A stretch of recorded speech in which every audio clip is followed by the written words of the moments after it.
श्री शिवाय नमस्तुभ्यम। बोलो बृहस्पति देवता की जय। हे बृहस्पति देव, आप ब्रह्मा जी की वाणी के धारक, सत्य और धर्म के रक्षक हैं।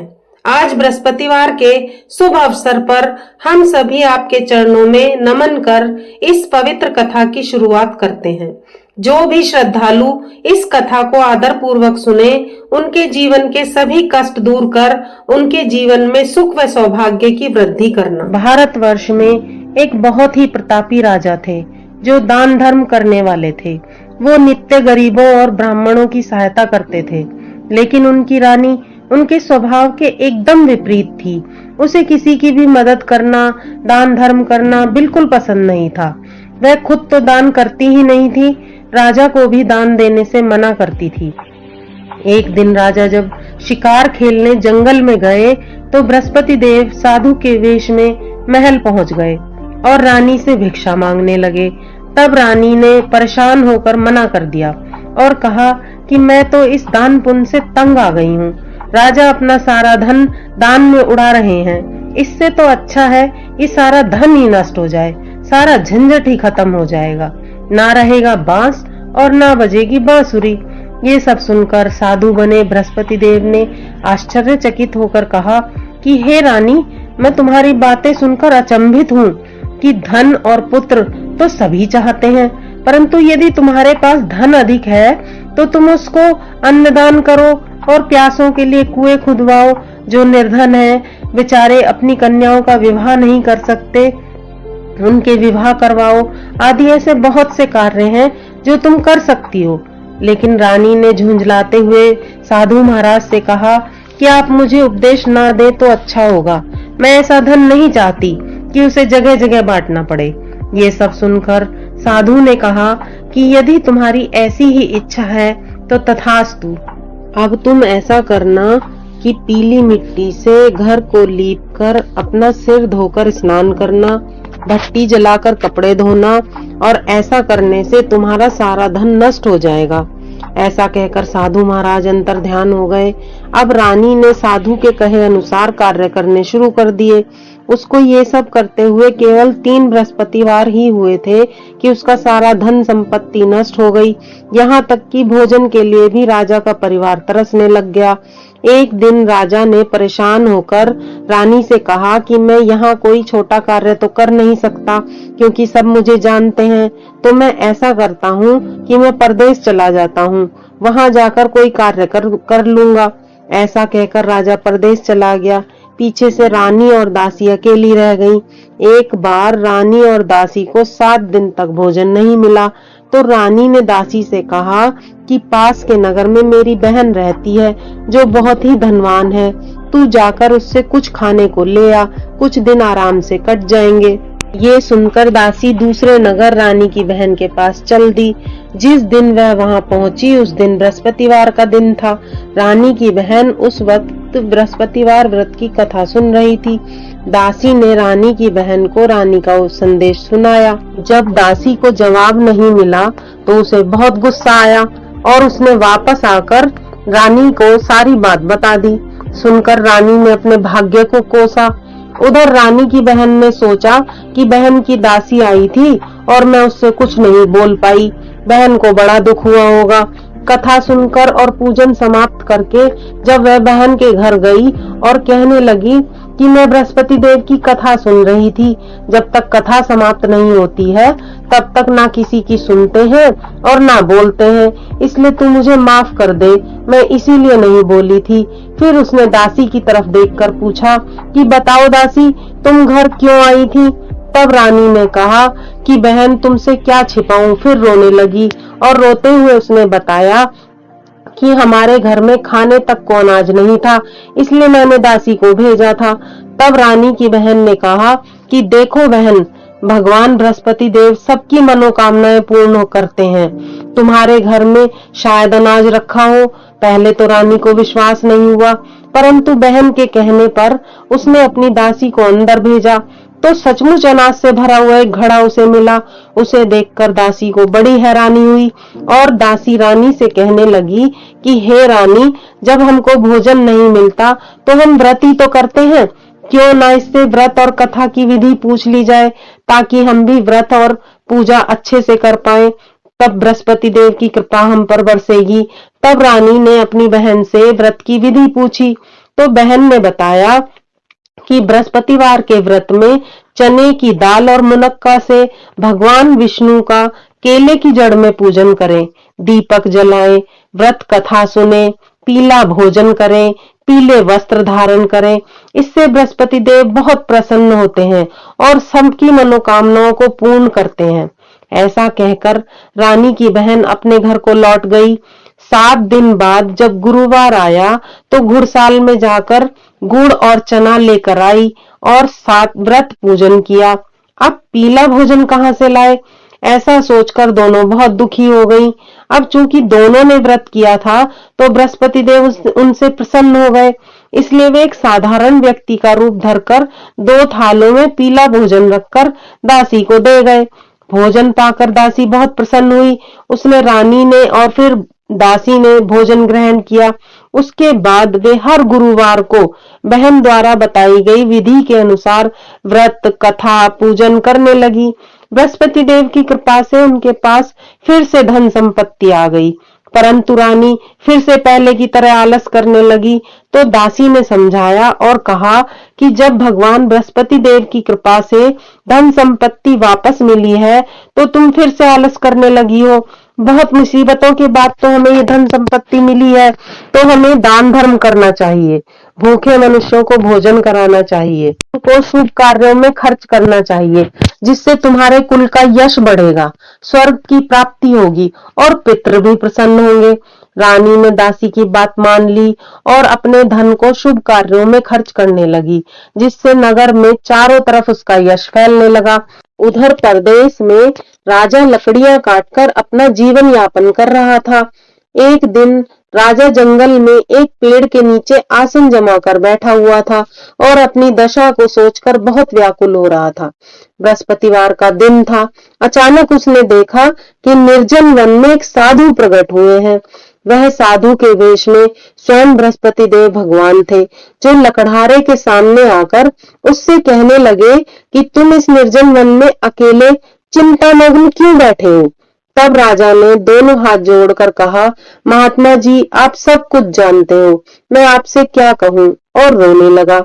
उसको रोता हुआ देखकर साधु बने बृहस्पति देव ने कहा कि तुम्हारी पत्नी ने बृहस्पतिवार के दिन बृहस्पति देव का निरादर किया है, इसलिए रुष्ट होकर उन्होंने तुम्हारी यह दशा की है।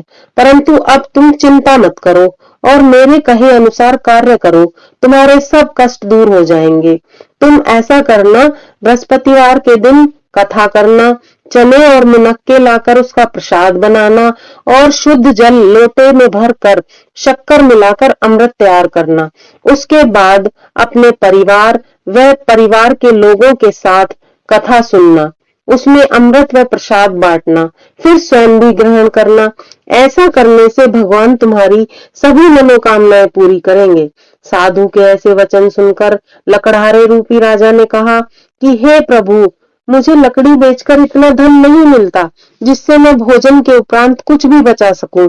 साधु ने कहा कि लकड़हारे, तुम बिल्कुल चिंता मत करो, तुम रोजाना की तरह लकड़ियां काटकर शहर में लेकर जाओ, तुम्हें रोज से 2 गुना धन प्राप्त होगा, जिससे तुम भली भांति भोजन कर सकोगे और पूजा का सामान भी खरीद सकोगे। इतना कहकर साधु अंतर्ध्यान हो गए।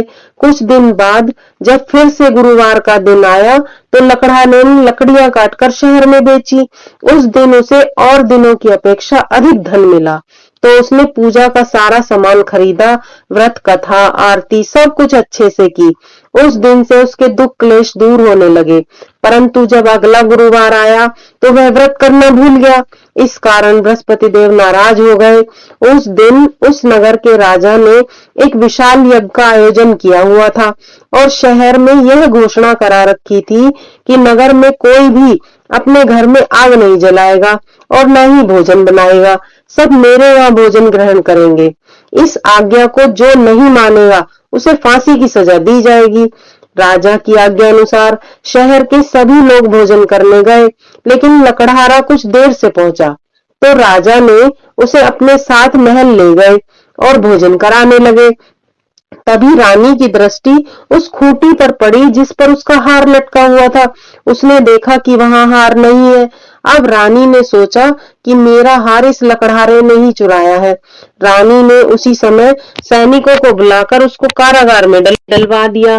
कारागार में लकड़हारे ने सोचा कि मेरे में जाने कौन से पूर्व जन्मों के कर्म थे जो मुझे यह दुख मिला है, और जंगल में मिले साधु को याद करके रोने लगा। उसी समय भगवान बृहस्पति देव प्रकट हुए और उसकी दशा को देखकर कहने लगे, अरे मूर्ख, तूने बृहस्पति देव की पूजा नहीं की, इसलिए तुझे यह दुख प्राप्त हुआ है। अब तू चिंता मत कर, बृहस्पतिवार के दिन कारागार के दरवाजे पर तुझे पैसे पड़े हुए मिलेंगे। उनसे तू प्रसाद और पूजा का सामान मंगवाकर बृहस्पति देव की पूजा करना, तेरे सारे कष्ट दूर हो जाएंगे। लकड़हारे ने साधु के कहे अनुसार बृहस्पति देव की कथा की। उसी वक्त रात्रि को बृहस्पति देव ने राजा के स्वप्न में आकर उससे कहा कि तूने एक निर्दोष को कारागार में बंद किया है। रानी का हार उसी खूंटी पर तुझे टंगा मिलेगा, तू उसे छोड़ दे। यदि तूने ऐसा नहीं किया तो मैं तेरा सारा राज्य नष्ट कर दूंगा। सुबह उठकर राजा ने देखा कि हार तो खूंटी पर ही टंगा हुआ है। तुरंत वह कारागार में गया और लकड़हारे से माफी मांगी और उसको मुक्त करके रत्न आभूषण वस्त्र आदि देकर उसको विदा किया। लकड़हारा अपने राज्य की ओर चल दिया। अब नगर में पहुंचकर राजा ने देखा कि उसका राज्य तो पहले से बहुत ज्यादा वैभवशाली हो गया है। जगह जगह पर कुएं तालाब खुदे हुए हैं, धर्मशालाएं बनी हुई हैं। राजा ने वहां पर किसी से पूछा कि ये सब किसने बनवाए हैं, तो नगर के लोगों ने बताया कि ये सब हमारी रानी ने और उसकी दासी ने बनवाए हैं। ये सब सुनकर राजा को बहुत गुस्सा आया कि जब मैं गया था तब सब सारा धन नष्ट हो गया था, अब ये सब पैसा कहाँ से आया।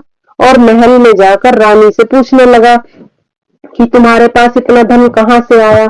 तब रानी ने बताया कि यह सब धन दौलत बृहस्पति देव की कृपा से प्राप्त हुआ है। राजा और रानी ने निश्चय किया कि 7 दिन के बाद लोग बृहस्पति देव की पूजा करते हैं, परंतु मैं दिन में 3 बार कहानी सुनूंगा और रोज व्रत किया करूंगा। अब हर समय राजा के दुपट्टे में चने की दाल बंधी रहती थी। वह रोज व्रत किया करता था। कुछ दिन के बाद राजा ने अपनी बहन से मिलने का निर्णय लिया और अपनी बहन से मिलने चल दिया। मार्ग में उसने देखा कि कुछ लोग मुर्दे को लेकर जा रहे थे। राजा की कथा कहने का समय हो गया था। राजा ने उनसे रोककर कहा कि मेरी बृहस्पति देव की कथा सुन लो। लोग कहने लगे कि हमारा तो आदमी मर गया, इसे अपनी कथा की पड़ी हुई है। परंतु कुछ लोगों ने विरोध किया और कथा सुनने के लिए बैठ गए। कथा समाप्त होने पर उन्होंने देखा कि मुर्दा तो राम राम कहते हुए उठ खड़ा हुआ। सभी बहुत खुश हो गए और राजा को धन्यवाद कहने लगे। राजा आगे बढ़ गया। आगे जाने पर उसने देखा कि एक किसान खेत में हल चला रहा है। अब राजा का कथा सुनने का समय हो गया था। राजा ने उससे कथा सुनने का आग्रह किया तो किसान ने उससे कहा कि जब तक मैं तेरी कथा सुनूंगा तब तक तो मैं 4 हरैया जोत लूंगा और अपनी कथा किसी और को जाकर सुनाना। राजा आगे चल दिया। राजा के आगे जाते ही उसका बैल पछाड़ खाकर गिर गया और किसान के पेट में बहुत तेज दर्द होने लगा। तभी किसान की माँ वहां खाना लेकर आई थी, तो उसने किसान को और बैल को दोनों को देखा। दोनों की हालत खराब थी। उसने उनके बारे में पूछा तो किसान ने सारी बात अपनी माँ को बता दी। अब बुढ़िया सारी बात समझ गई और दौड़ी दौड़ी राजा के पास आई और कहने लगी कि राजा, मैं तेरी कथा सुनूंगी, लेकिन मेरी कथा सुनने के बाद तुझे खेत पर चलकर मेरे बच्चे को ठीक करना होगा। राजा ने उसकी बात मान ली और खेत पर वापस आकर कथा कही। कथा समाप्त होते ही बैल उठ खड़े हुए और किसान के पेट का दर्द भी ठीक हो गया। राजा आगे चल दिए। राजा अपनी बहन के घर पहुंचा तो बहन ने भाई का खूब आदर सत्कार किया। अगले रोज प्रातः काल उठकर राजा ने देखा कि वहां तो सभी भोजन कर रहे हैं।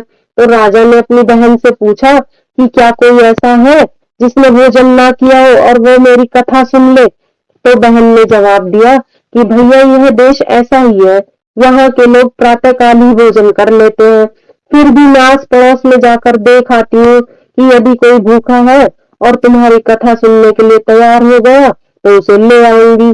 परंतु उसकी बहन को कोई भी ऐसा व्यक्ति नहीं मिला। अंत में वह कुम्हार के यहाँ गई। उसका पुत्र कई दिन से बीमार था, तो उसके यहाँ 3 रोज से किसी ने भी भोजन नहीं किया था। अब रानी ने कुम्हार से कथा सुनने का आग्रह किया, तो वह तैयार हो गया। राजा ने वहां जाकर कथा कही। अब कथा समाप्त होने पर सभी ने देखा कि कुम्हार का पुत्र ठीक हो गया। अब तो राजा की चारों तरफ प्रसन्नता होने लगी। कुछ दिन बाद राजा ने बहन से कहा कि अब मैं वापस जाऊंगा, तो तू भी मेरे साथ चल।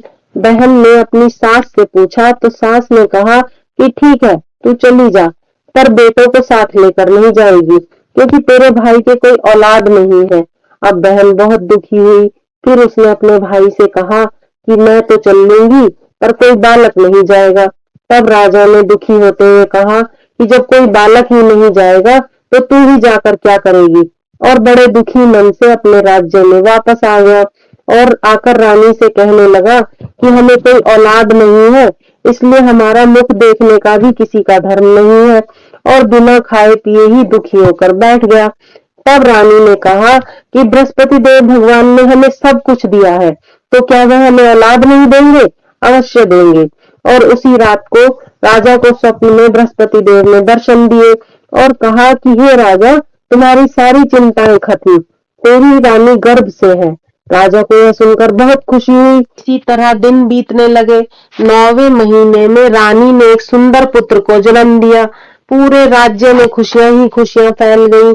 तब राजा ने रानी को समझाया कि जब मेरी बहन बधाई देने आएगी, तो तू उससे कुछ मत कहना, क्योंकि स्त्री बिना कुछ खाए तो रह सकती है, परंतु बिना कुछ कहे नहीं रह सकती, इसलिए उससे कुछ मत कहना।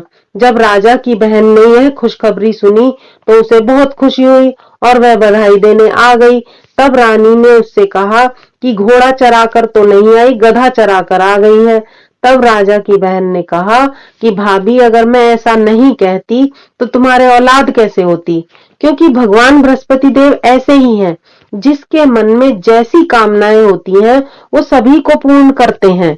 सद्भावना पूर्वक बृहस्पति द्वार का व्रत जो व्यक्ति करता है, कथा पढ़ता है, सुनता है, दूसरों को सुनाता है, बृहस्पति देव उसकी सभी मनोकामनाएं पूरी करते हैं।